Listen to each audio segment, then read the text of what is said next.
زمنګ الله دا ویلي دي چې کوم سړی ګناګار دا سړی دی الله برباد کینو ای خلکو د ګنا نه وکړه منشو کوم کارونه موږ وکړو چې د ګنا نه منشو ترڅو رب العالمین د عذاب د ویلنا په امن کې شو اهل علم او خاص کر شیخ الاسلام ابن قیم رحمه الله لس وجد غیر لپاره ذکر کړی دي او د محبت تفسیر هم کړی دی وجود التعظیم فی القلب وجود التعظیم دی په دې زړه کې دا هغه چا سره چې دا هغه سره دی مینه او دا هغه د مخالفت نه بزان ساتي اوله وجه دا ده کومه تاسو وګورئ چې د ګنا نه ورسو شنو ورسکیږي په دې باندې بچیږي په دې چې موږ د ګنا په ضرر باندې کوی شو شیخ الاسلام ابن قیم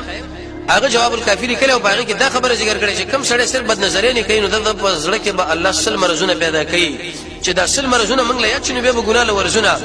به بد نظرې له ګورونه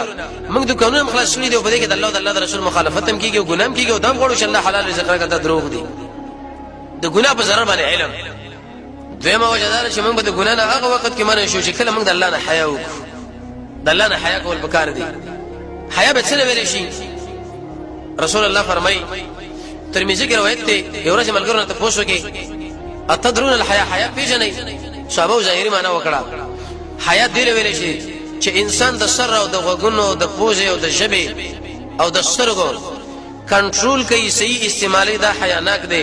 کم سړی چې دا اندامونه غلط استعمالي په ورځ قیامت به الله دا د شرمېدل انسانانو په صف کې راجمع کی اوس پر خپل سترګو سوچ کوا په خپل غوګونو د سوچ کوا پر خپل زبر سوچ کوا په خپل دماغ باندې او د قشم بری مړی دی غوګ باندې دویم چې سړی د نفس حفاظت وکي او کم چې بده کې پیګیر دی معنا حرام ونه خوري او خاص اندام غلط استعمال نه کی دریم چې کله سړی مرګ یادي او څلورم آخرت له توجه دا څلور صفاتونه چې بنارینه کې موجود شو که بزنانه کې موجود شو عالمي کې امید حیاناک دی کبه دې څلور صفاتونه کې ټول ورک شو یا به بعضي ورک شو دا سړی په قیامت کې الله وشرمي ذلیل وي کی اوس ګوره پر خپل ځمانه هر سړی به پوهه دی د الله نه به حیا په دې باندې راځي انسان لا چې د الله په انعاماتو کې سوچوږي پر خپل تقصیراتو کې سوچوږي اخلاص ځکه پیدا کا هغه ایتونه او حدیث وګوره چې هغه حیا بار کې بار بار راغلي دي درېمه وجه انسان د رب العالمین د نعمت لحاظ وکي اثیم دا معنا د ګنا نه باغ وخت بچیږي چې د نعمت شکریا زوکم او د دې په قدر باندې پوه شم وجه دا محمد رسول الله فرمایي و انسان چې ګناه کوي الله ورته د رزق راتنګي عبد الله بن عباس فرمایي دا مخه توري توجه مخه تک تورشي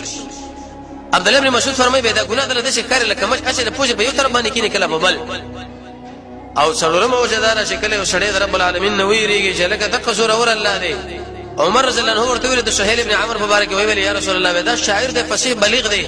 د بدر په اشرانو کې کومنګ خوشبو نظم بدی بیان نه کړه مخه غاګونه به وباسو رسول الله ویل نه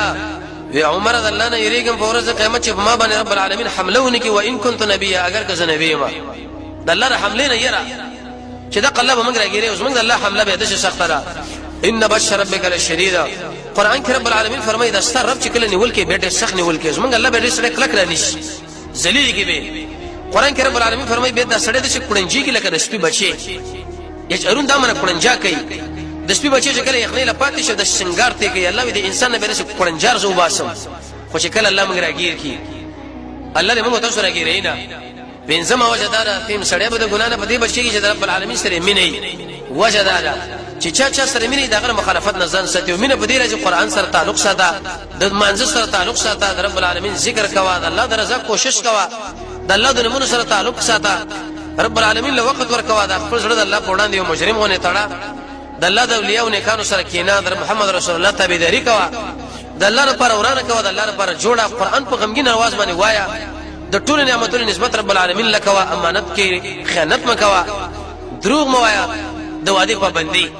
او شپګما چې انسان په خپل نفس باندې دی باندې شفقت وکړي کزه چرته به توري مثال ګناو کوم د نفس به الله معذب کین ولی معذب کما ووم شکل انسان د قران او سنت علم ولري د ګنا نه بچي به اثم نه او اتم واړه امیدونه د دین په باره کې